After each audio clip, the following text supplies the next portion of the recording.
Why don't people have power?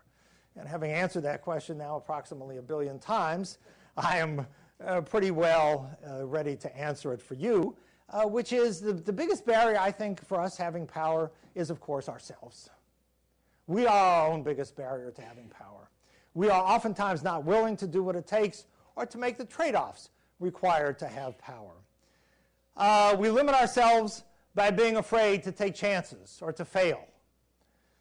So many of my friends graduate from Stanford Business School and they follow the well-trod paths of their predecessors, which has never made much sense to me, which is why would you go to the same firms that hire all of the best and brightest from all the same schools that you're graduating from? Go find a niche. Isn't that what they teach you in competitive strategy? But, so we oftentimes aren't willing to take the chances required.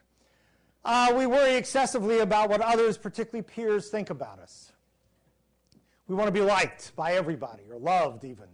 And therefore, and it's a very interesting fine line that you want to walk. Obviously, you want to be liked, and you want to be popular. But on the other hand, what I try to teach the students, and what I try to get them to understand, is that if you think about it in a very simple, common sense way, your peers, your direct hierarchical peers, are also your competitors. If you think about it, you're going to start off day one, class of associates at a law firm, class of people at Goldman or Morgan Stanley, class of people at McKinsey, Bain, BCG. All of these firms have an up or out, and even if they don't have an up or out, sooner or later some of you are going to get promoted to the next level and some of you won't. So it is in fact the case that your peers are also your competitors. And so maybe, you need to think about them in a variety of different ways. We're reluctant to accept status and hierarchical differences. My friend and colleague Deb Grunfeld, who teaches here, will tell you we live in a hierarchical world, and we're oftentimes uncomfortable with hierarchy. Many of us are counter-dependent. It certainly describes me, which is why I've got a good job at Stanford Business School. We don't like to have people telling us what to do. Many of us, so we rebel against, we rebel against hierarchical authority. Other people get in positions of power and they say, why do I have the right to tell people below me what to do? And they try to give up their power. So I think we're uncomfortable in hierarchy, even though we live in hierarchies all the time. We see the world as fair and just, and therefore we are less vigilant and strategic than required. One of the common things when I teach people the cases that I teach them about is I often get this comment, well, these people will get it in the end.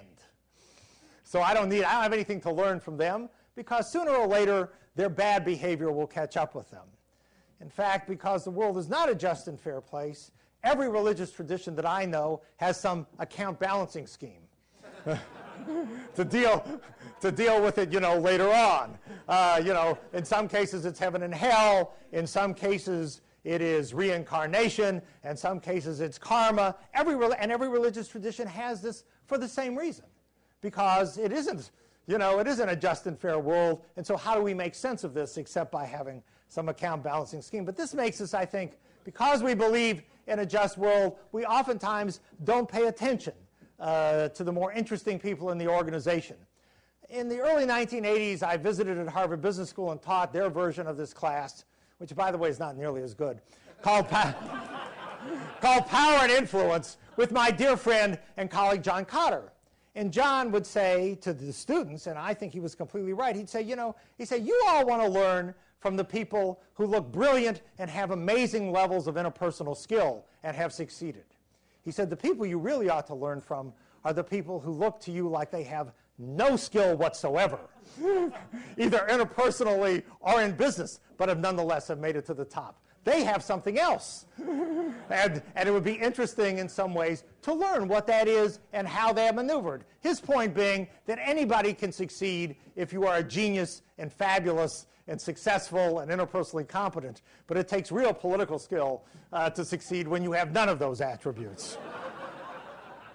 And he, by the way, is right. And the insight is important, to be able to learn from all kinds of people and to be able to accept all kinds of people, which I think we don't, because we see the world as just. We become way too judgmental. We are unwilling to make the trade-offs required to acquire power, being liked all the time versus getting things done. I think that's, I can still recall being on a dean search committee many years ago, and there was a comment that the preceding dean was a nice person, but we weren't going anywhere. And as I pointed out, the nice thing about being dead in the water is that no one could complain about the direction.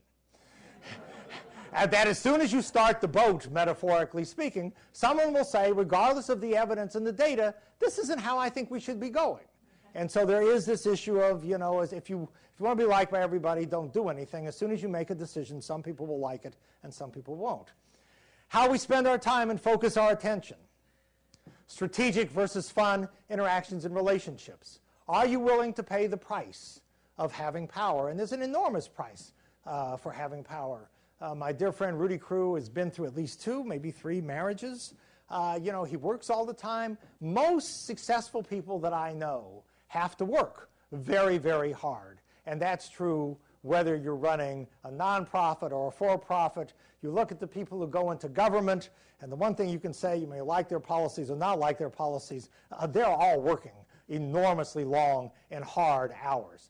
To be in a position like this, you have to pay a price. You have to decide, am I willing to work this hard and to interact with people who I need to interact with rather than the people who I perhaps want to interact with. So I like to tell people I'm in a job with relatively low interdependence. I can have lunch with my friends. If you want to have power, you need to figure out who you need to have lunch with metaphorically, strategically, in order to get things done and build the relationships that will make you successful. And I would come into class, and we'd teach on Monday and Friday, and, it became like a joke, finally, when I would say to the students, I'd say, well, how did you spend your weekend? And they would kind of look at me like, what kind of a doofus is this? We spent our weekend, partying or skiing or doing whatever they do with their close friends, with their roommates, with their colleagues. And I pointed out to them that if you spend all your time with your current close friends, how do you ever make new ones? And in fact, there's a lot of research that shows that the most useful ties that you will develop are the weak ties, because your friends travel pretty much in the same social circles you travel in, and therefore they can provide you mostly with redundant information. And if you want non-redundant information, you need to get out of your comfort zone with the people that you normally associate with.